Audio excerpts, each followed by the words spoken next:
வணக்கம். நம்ம இப்போ இந்த வீடியோவில் என்ன பார்க்க போகிறோம் அப்படின்னா ரெடி புக் ப்ராப்ளம் நம்பர் 2, அதாவது அதர் எக்ஸசைஸ் ப்ராப்ளம் நம்பர் 2 தான் இப்போ நம்ம இந்த வீடியோவில் பார்க்க போகிறோம். எஸ் ப்ராப்ளம் என்னன்றதை பார்க்கலாம். பாருங்க, Krishna limited has 3 department A, B and C. From the particulars given below, compute the value of stock as on 31st December 1996. The departmental trading result. Okay, நம்ம வந்து closing stock கண்டுபிடிக்க சொல்லியிருக்காங்க and department trading ஓட result என்னன்றதை கண்டுபிடிக்க சொல்லியிருக்காங்க. Okay, நம்ம கிட்ட இருக்க இன்ஃபர்மேஷன் பாருங்க. stock as on 1st January 96, அதாவது opening stock கொடுத்திருக்காங்க 3 டிபார்ட்மெண்ட்டுக்கு, purchase கொடுத்திருக்காங்க, actual sales கொடுத்திருக்காங்க, gross profit on normal selling price கொடுத்திருக்காங்க. Okay, during the year certain items were sold at discount and these discounts were reflected in the value of sales shown above. The items sold at discount were, okay, பாத்தீங்கன்னா அந்த இயர்ல வந்து நிறைய items வந்து டிஸ்கவுண்ட்ல sale பண்ணிருக்காங்க and அந்த discount பாத்தீங்கன்னா இங்க கொடுத்திருக்க சேல்ஸ்ல வந்து ரிஃப்ளெக்ட் ஆகுது அப்படின்னு சொல்லியிருக்காங்க. இப்ப பாருங்க, sales at normal price. Okay, normal பிரைஸ்ன்றது என்னன்னா 10,000. ஓகேவா, அதாவது நார்மல் பிரைஸ்ன்றது வித்தவுட் டிஸ்கவுண்ட்னு அர்த்தம். அண்ட் இங்க பாருங்க சேல் அட் ஆக்சுவல் பிரைஸ், அதாவது இது வித் டிஸ்கவுண்ட்னு அர்த்தம். அப்ப 10,000 வந்து நார்மல் பிரைஸ் சேல்ஸ் பண்ணிருக்காங்க. ஆக்சுவல் பிரைஸ் பாத்தீங்கன்னா 7,500. அப்ப டிஸ்கவுண்ட் எவ்வளவு அப்படின்னு பாத்தீங்கன்னா 2,500. ஓகேவா, இங்க பாருங்க டிஸ்கவுண்ட் எவ்வளவுன்னு 3,000 நார்மல் பிரைஸ், இங்க ஆக்சுவல் பிரைஸ் பாத்தீங்கன்னா 2,400. அப்ப டிஸ்கவுண்ட் எவ்வளவு 600. அண்ட் இங்க பாருங்க 1000 அண்ட் ஆக்சுவல் பிரைஸ் வந்து 600. அப்ப இங்க டிஸ்கவுண்ட் எவ்வளவுனா 400. ஓகேவா, எஸ். இப்ப இதுதான் இந்த இதுல ரிஃப்ளெக்ட் ஆயிருக்கு அப்படின்னு சொல்லியிருக்காங்க. அதாவது 2,500 இங்க அட்ஜஸ்ட் பண்ணியிருக்காங்க, இங்க வந்து 600 வந்து மைனஸ் பண்ணியிருக்காங்க அண்ட் இங்க பாத்தீங்கன்னா 400 சப்ராக்ட் பண்ணி கொடுத்துருக்காங்கன்னு அர்த்தம். ஓகேவா, எஸ். இப்போ நம்ம ட்ரேடிங் அக்கௌண்ட் போடலாம். அதுக்கான ஃபார்மேட் என்னன்னு தெரியும் இல்லையா? எஸ், பாருங்க, opening stock, purchase, gross profit வரப்போகுது அண்ட் கிரெடிட்ல சேல்ஸும் க்ளோசிங் ஸ்டாக்கும் வரப்போகுது. இப்போ இருக்க இன்ஃபர்மேஷனை முதல்ல எழுதிக்கலாம். ஓப்பனிங் ஸ்டாக் இருக்கா 24,000, 36,000, 12,000 எழுதியாச்சு. அதுக்கப்புறம் பர்ச்சேசஸ் பாருங்க 1,46,000, 1,24,000, 48,000 எழுதியாச்சு. இப்போ சேல்ஸ் பாருங்க, ஆக்சுவல் சேல்ஸ் 1,72,500, 1,59,400, 74,600 இதையும் எழுதியாச்சு. இப்போ நமக்கு க்ளோசிங் ஸ்டாக் என்னன்னு தெரியாது, கிராஸ் ப்ராஃபிட் என்னன்னு தெரியாது.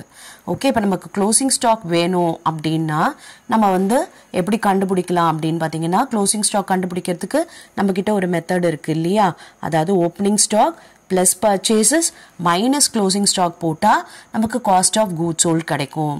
ஓகேவா, ஃபர்ஸ்ட் நம்ம காஸ்ட் ஆஃப் கூட்ஸ் சோல்ட் ஈஸியாக கண்டுபிடிச்சிடலாம். பிகாஸ் இங்கே பார்த்தீங்கன்னா gross profit on normal selling price 20%, 25%, 33.33% சொல்லிட்டாங்க. ஓகே, அப்போ வந்து 20% கிராஸ் ப்ராஃபிட் ஆன் சேல்ஸ்னா பேலன்ஸ் 80% தான் இங்கே காஸ்ட் ஆஃப் கூட்ஸ் சோல்ட். அதே மாதிரி இங்கே 75% காஸ்ட் ஆஃப் கூட்ஸ் சோல்டு. இங்கே பார்த்தீங்கன்னா 66.67% காஸ்ட் ஆஃப் கூட்ஸ் சோல்டு. அப்போ பர்சன்டேஜில் நமக்கு என்னன்றது தெரியுது. ஓகே, இப்போ நம்ம வந்து அமௌண்ட் கண்டுபிடிச்சிடலாம். Cost of goods sold amount கண்டுபிடிச்சிட்டோம் அப்படின்னா ஈஸியாக நம்மளால இந்த க்ளோசிங் ஸ்டாக் மிஸ்ஸிங் ஃபிகரை கண்டுபிடிக்க முடியும். அப்போ ஃபர்ஸ்ட் நம்ம என்ன கண்டுபிடிக்கணும், காஸ்ட் ஆஃப் கூட்ஸ் சோல்டு கண்டுபிடிக்கணும். அப்போ அதுக்கு ஒரு ஃபார்மேட் நம்ம ஃபாலோ பண்ணலாம். அதாவது இங்கே ஆக்சுவல் சேல்ஸ் கொடுத்துருக்காங்களா, இந்த ஆக்சுவல் சேல்ஸ்ன்றது என்னன்னா டிஸ்கவுண்ட் போக. ஓகே, அப்போ இதோட டிஸ்கவுண்ட் ஆட் பண்ணிட்டோம் அப்படின்னா நார்மல் ப்ரைஸ் கிடைச்சிரும். ஓகே, இப்போ டிஸ்கவுண்ட் எவ்வளோன்றதை பார்த்தோம் இல்லையா? ஃபர்ஸ்ட் ஏல பார்த்தீங்கன்னா 2,500, பியில் பார்த்தீங்கன்னா 600 அண்ட் சியில் பார்த்தீங்கன்னா 400. அதை வந்து நம்ம இந்த ஆக்சுவல் சேல்ஸோட ஆட் பண்ணிக்கலாம். ஓகே, அப்போ இங்கே 2,500 ஆட் பண்ண போகிறோம், இங்கே 600, இங்கே 400. ஓகே, இப்போ இது எல்லாத்தையும் ஆட் பண்ணால் என்ன கிடைக்கும் பாருங்க, 1,75,000 இங்கே கிடைக்கும், இங்கே 1,60,000 கிடைக்கும், இங்கே வந்து 75,000 கிடைக்கும். ஓகேவா, இதுதான் வந்து சேல்ஸ் அட் நார்மல் ப்ரைஸ். இப்போ நம்ம என்ன சொல்லிட்டோம், கிராஸ் ப்ராஃபிட் 20% சொல்லிட்டோம். அப்போ பேலன்ஸ் 80%ன்றது என்னது, காஸ்ட் ஆஃப் கூட்ஸ் சோல்டு இல்லையா? அப்போ இந்த சேல்ஸ் வந்து 1,75,000னா அப்போ அதில் 80% காஸ்ட் ஆஃப் கூட்ஸ் சோல்டு. அப்போ 1,75,000 இன்டூ 80% போட போகிறோம். பாருங்க, அதுக்கான ஃபார்முலா தான் இது. அதாவது 100%ன்றது நம்ம சேலை வச்சுருக்கோம். கிராஸ் ப்ராஃபிட் வந்து பர்சன்டேஜை மைனஸ் பண்ணோன்னா கிடைக்கிறது காஸ்ட்டோட பர்சன்டேஜ் இன்டூ சேல்ஸ், அதாவது இந்த 1,75,000. So 1,75,000 into 80%. இங்கே பார்த்தீங்கன்னா 1,60,000 இன்டூ இங்கே எவ்வளவு 25% இருக்கு இல்லையா? அப்போ நம்ம என்ன பண்ணணும், 75% போடணும், 75 போடணும். ஓகே, அண்ட் இங்கே பாருங்கள் நெக்ஸ்ட்டு 33.33. அப்போ இந்த 75,000 இன்டூ 66.67 போடணும். போட்டோன்னா பாருங்கள் இங்கே 1,40,000 வருது, 1,20,000 வருது, அண்ட் இங்கே வந்து டெசிமலில் வரும், அதை நம்ம ரவுண்ட் பண்ணிக்கலாம் 50,000 சொல்லிட்டு. இப்போ இதுதான் காஸ்ட் ஆஃப் கூட்ஸ் சோல்டு. அப்போ காஸ்ட் ஆஃப் கூட்ஸ் சோல்டு தெரிஞ்சிருச்சா? காஸ்ட் ஆஃப் கூட்ஸ் சோல்டு கிடச்சிருச்சுன்னா நம்மக்கிட்ட ஓப்பனிங் ஸ்டாக் இருக்குது, பர்ச்சேசஸ் இருக்குது, அண்ட் க்ளோசிங் ஸ்டாக்கை ஈஸியாக கண்டுபிடிச்சிடலாம் மிஸ்ஸிங் ஃபிகராக. ஓகே, எஸ் பாருங்கள் ஓப்பனிங் ஸ்டாக் எழுதியாச்சு 24, 36, 12. இதோட பர்ச்சேஸை ஆட் பண்ண போகிறோம் 1,46,000, 1,24,000 அண்ட் 48,000. இது ரெண்டுத்தையும் ஆட் பண்ணிக்கோங்க. இப்போ நமக்கு க்ளோசிங் ஸ்டாக் தெரியாது, அதுக்கு பதிலாக காஸ்ட் ஆஃப் கூட்ஸ் சோல்டு தெரியும்.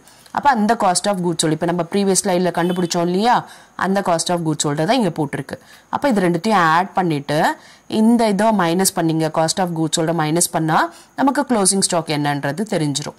ஓகே, அப்போ இது 1,46,000 ப்ளஸ் 24,000 எவ்வளவு 1,70,000. 1,70,000 1,40,000 போச்சுன்னா 30.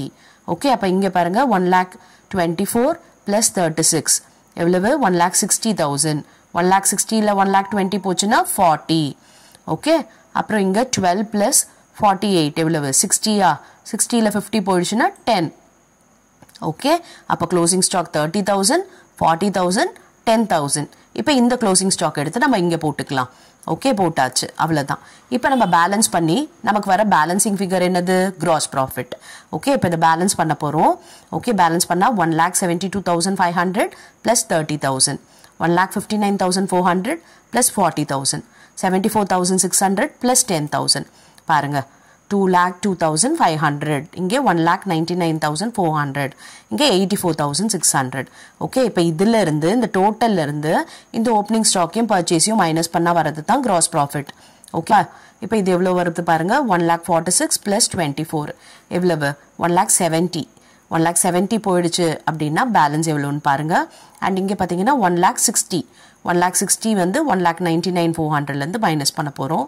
அண்ட் 12 ப்ளஸ் 48ன்றது 60 இல்லையா? அப்போ 84,600லேருந்து 60 போச்சுன்னா பாருங்கள் 24,600, இங்கே வந்து 39,400 அண்ட் இங்கே 32,500. ஓகே, இப்போ இதுதான் கிராஸ் ப்ராஃபிட். புரிஞ்சுதா? எஸ். இப்போ உங்களுக்கு ப்ராக்டிஸ்க்காக இதே மாடல்லே ஒரு ப்ராப்ளம் கொடுத்துருக்கேன். இந்த ப்ராப்ளமை ஒர்க் அவுட் பண்ணுங்கள் அண்ட் கமெண்ட்டில் ஆன்சர் பண்ணுங்கள். I'll check your answer.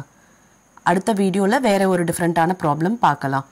S, thank you for your patient listening.